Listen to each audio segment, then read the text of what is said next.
So, welcome to another episode of the High Ticket Coaching and Consultant Strategy and Growth Show. So, today I have a coach, Jen Joseph, here today, and we're going to kind of talk about her story, how she got started in building a coaching and consulting business, and really how she got it going. So, with that being said, welcome, Jen. Welcome. Thank you so much, Extus. Really Awesome. appreciate being on your show. You are welcome. So, tell us, Jen, what kind of coaching business do you run?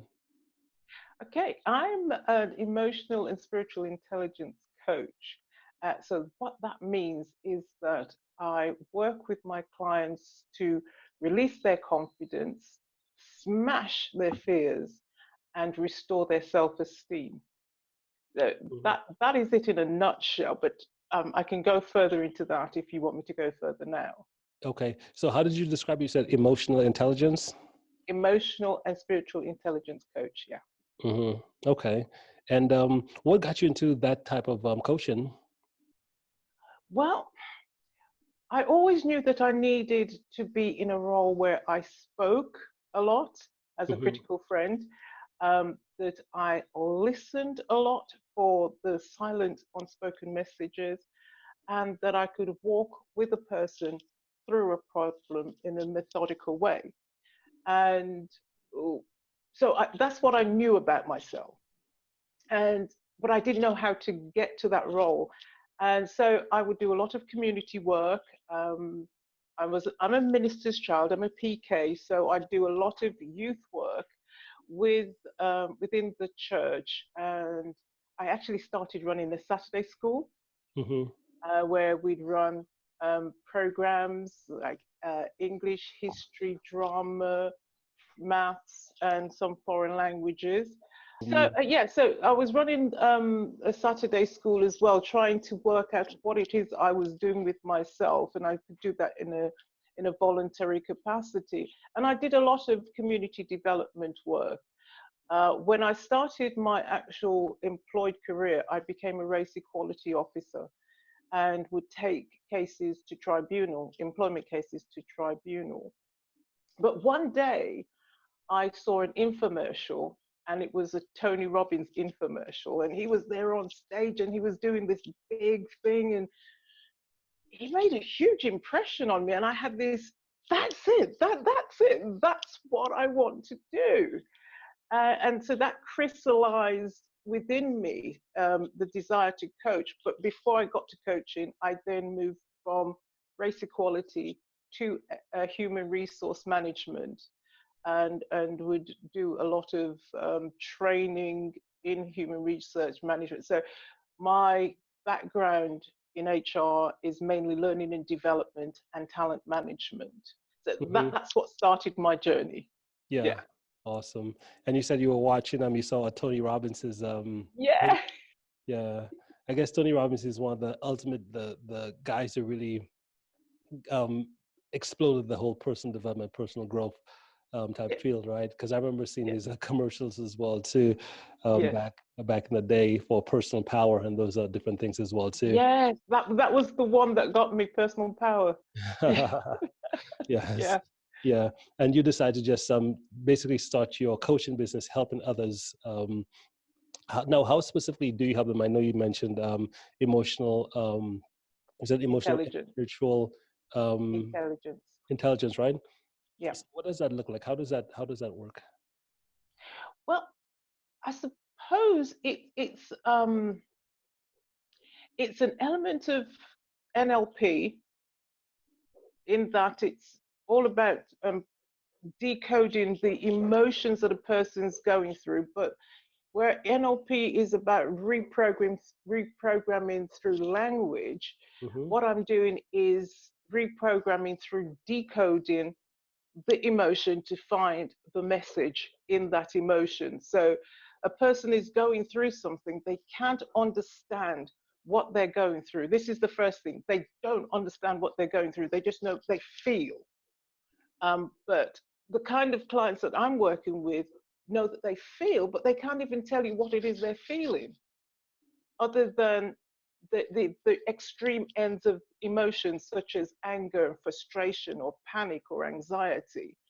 So they can identify those very, very clearly, but all the others in between that have they're more nuanced. They can't get to grips with those because of their experience and the sort of traumas that they've gone through previously. So emotional intelligence is more about the decoding and finding the message, whereas NLP is about recoding through language. Mm-hmm. So that's basically where emotional intelligence comes from, and then it is linked through to NLP and looking at, well, what can I do differently now that I understand what I'm going through, now that I understand the message, how can I do things from a different paradigm? And that's what I love about what I do. It's getting people to transform from one spectrum to the other, where they become empowered to take on their own authority for themselves. Is most of the clients I'm working with are stuck in an immature state. They want to be responsible, they want to take responsibility for themselves, but they don't know how to give themselves permission to do that because they don't understand what they're experiencing. Mm-hmm. Okay, awesome. So in terms, I heard you mention NLP as well too. Have you done a lot of work around NLP? Yeah, I trained several years ago as a practitioner Uh-huh. from NLP, and this is what actually led me to look at this side of the work, the emotional decoding element. There are some things in NLP that I think, no, I don't want to touch that. But neurolinguistic programming in itself is an amazing tool when once it's in the hands of a good practitioner. Mm-hmm. Okay. Yeah, So yeah. what's the premise of NLP? The premise of NLP is that, um, let me see, in a nutshell, everything is already in you. Everything you need to know, everything you need to learn, everything you can do, it's already in you. But the syntax that you're working from, meaning the way we've coded things, is erroneous. It's all muddled up. And NLP then tries to take that syntax to get it into the right order. It's a lot like what you do, teaching people how to attract high ticket clients and consult when they're doing their consulting. You're trying to get them to understand that marketing has a process that if you start in the middle, you can't get to the end. So you take apart what they're doing and you show them, actually, you've got things in the wrong order. And that's basically what NLP is doing. It takes the syntax of either the thought pattern or the speech pattern, and it reorders it so that people can either and this is the amazing thing, delete past memories, actually wipe them out totally, as though they never existed from, so they're deleted from the memory. And actually we should all do that anyway. You Mm-hmm. know, when we go to bed at night, we should do a period of reflection where we express gratitude for the things that we've gone through, and then inform ourselves of the things that we no longer need because they no longer serve us. So NLP will actually delete all the things that are painful, by either through a process of swishing or reversing, or well, there are quite a number of techniques anyway that are used, Mm-hmm. which can be done without physical contact and just through speech alone. But Yeah. it's an amazing tool. It's a Yeah. really amazing tool. Yeah. Yeah, I can't remember when I ran into it, but I definitely knew it was one of the first ones I kind of stumbled upon. And when I started digging deeper into it, I was like, man, this is some pretty powerful stuff because I started actually using it on myself as well too. I think Yes. a lot of my business success came from like a lot of the techniques because I realized the issues I was having. It wasn't like in the what to dos or the technical, the building the funnels, these different things. It was more based Mm. on what's going on inside of me, like how am I Yes. processing information. And I started getting into NLP pretty heavily, so I started like practicing doing stuff on myself. I Yeah. remember doing the swish pattern as well, so I've done that several times, and it's still to the day. It's I've Yeah. kind of wiped out old images, old things in my memory. Yeah. It's totally different, and it's almost like when you do it, it's like the thing never existed anymore. Exactly. Yeah. And here's the thing, we don't have a time machine. So why are we holding on to memories that no longer serve us? Mm-hmm. Why are we holding on to memories that will actually run in the background in our subconscious mind and sabotage us? Mm-hmm. Is what we're never taught actually how to manage our thinking. We're never taught how to improve our performance from childhood. We graduate to adulthood and get into the workplace, and then we're told by a manager, these are your targets, these are the performance measures, get on with it. And you're like, because you've got old things going on where I failed, I messed up, I got embarrassed, I was ashamed. And you run that program instead of just getting on with the job. Well, what I do is I take some of those old memories and de- detach the emotional element from it, and then look at what is the message in this emotion? What are you saying to yourself? What's the self talk? Mm-hmm. We have to deal with that. For this is one of the biggest reasons. Our self belief controls what we do, whether we're conscious or unconscious, because our self belief mainly runs from the subconscious element of our being. And the subconscious element is thousands and thousands of times more powerful than the conscious mind. If we don't tell the subconscious what to delete, it will just keep running, thinking it's protecting us. Mm-hmm. Yeah. Yeah, so powerful. And the subconscious mind is another fascinating topic as well to get into. Oh, Yeah, I know I did. yeah. That's why, because when I first started off in terms of just personal development, personal growth, change, transformation, those different things, because to grow a business, especially when you want to get up to that that 7 figure level, it takes a different thought process. Like you can't use the same thinking you use that No. got you to 10,000 or $20,000 per month to get up to Yes. $100,000 per month. It's like it's totally different.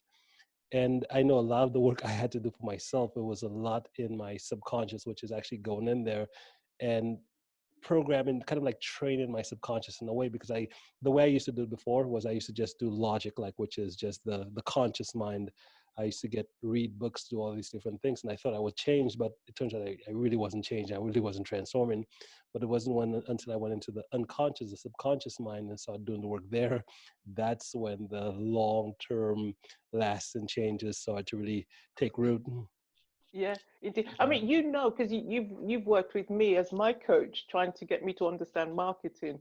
Hmm. My subconscious mind was, I can't do it. I can't do it. It's marketing. I can't do it. Yeah. And you were very patient with me, helping me to reframe the syntax of my thought pattern, which Hmm. I'm really grateful for, because now I am doing it. But I had that program running for such a long time. Hmm. Like, that's marketing. No, no, no, no, no. Yeah. Yeah, Yeah. but that's life. Yep. Yeah. And so the next question becomes, so when you work with your clients right now, because you said you have them decode, you said the emotions, right? Decode how they feel and stuff like Mm-hmm. that. Now, Decode the language, the message in the emotion. yeah. Now, Because what are you finding is the most, is that a pretty easy process? What does that look like? it's no, it's not an easy process, and people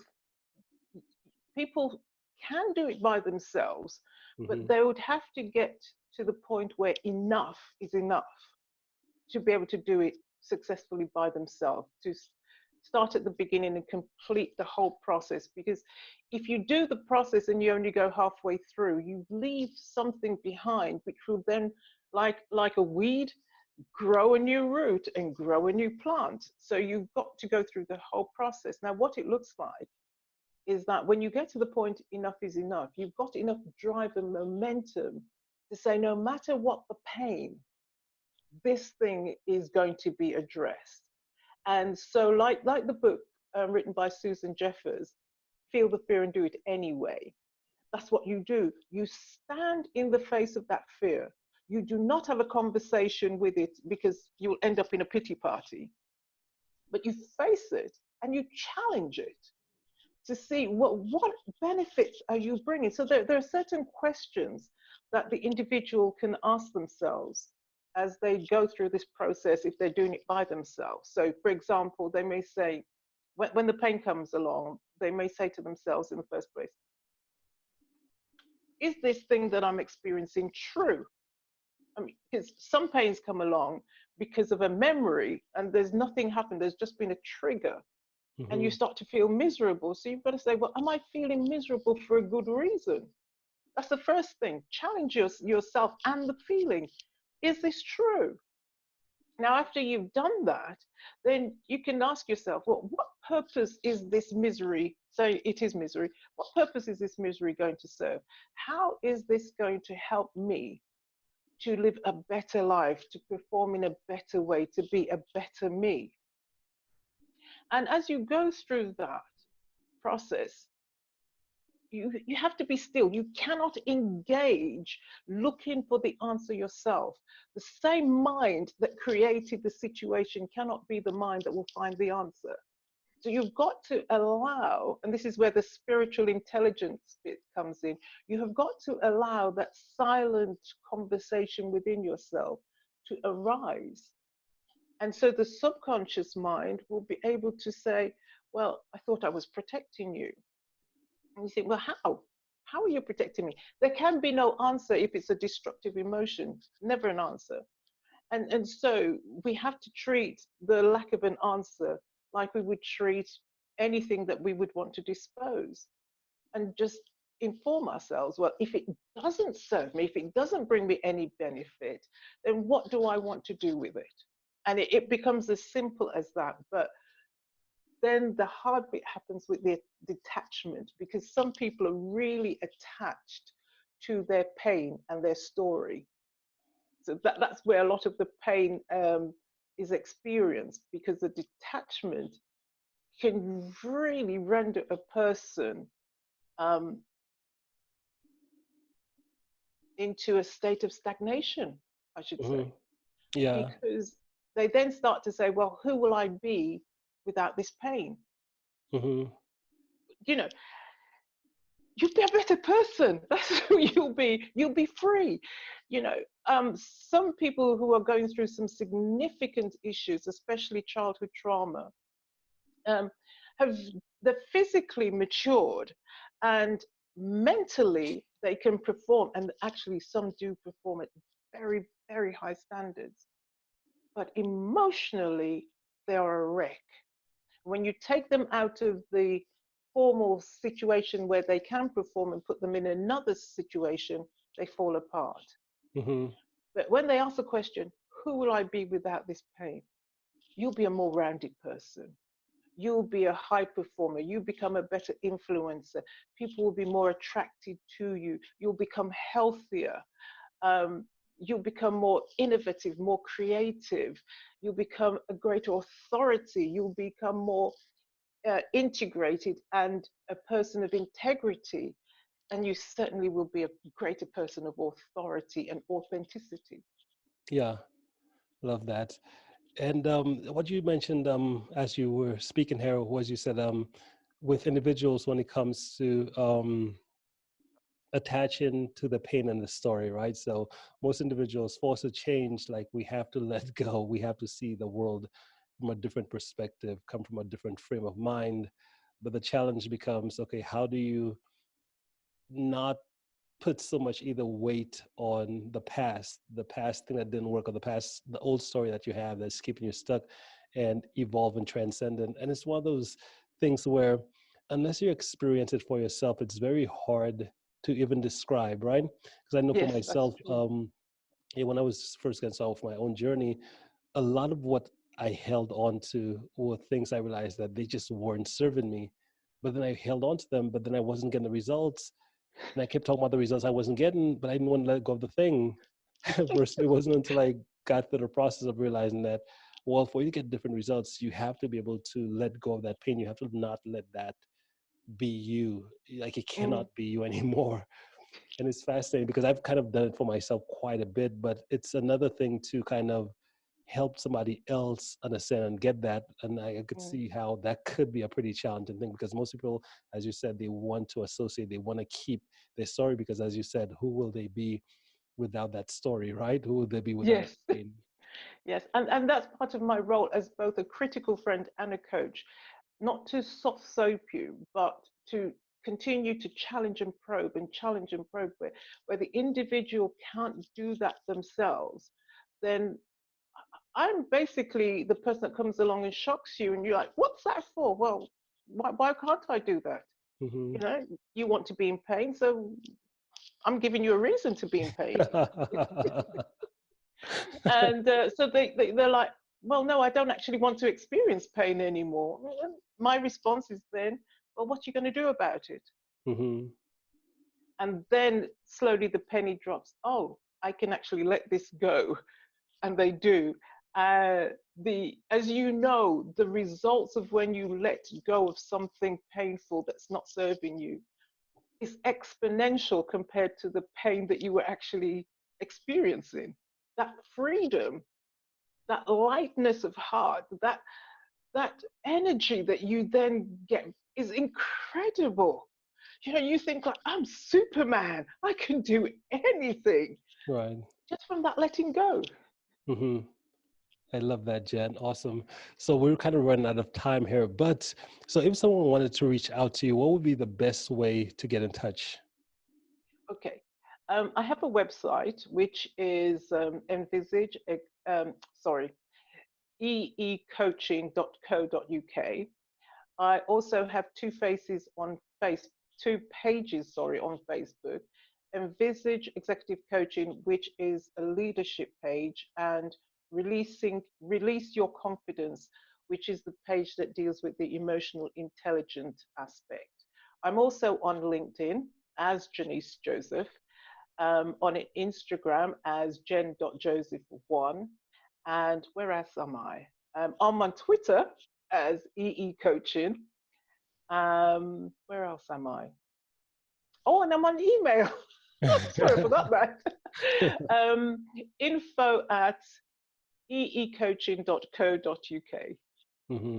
Love that. Love that. There we go, guys. So if you're watching this interview live or on the replay, if you want to contact Jen, be sure I'll post the links right below this video so you can reach out. Okay. Well, Jen, hey, thank you so much for being here. It's been a pleasure. Thank you. I've had fun. Awesome. You're welcome. And we will talk soon. Okay. Okay, we'll talk soon. Awesome. Thank you very much for your time. I've really enjoyed this time with you. Awesome. You're welcome.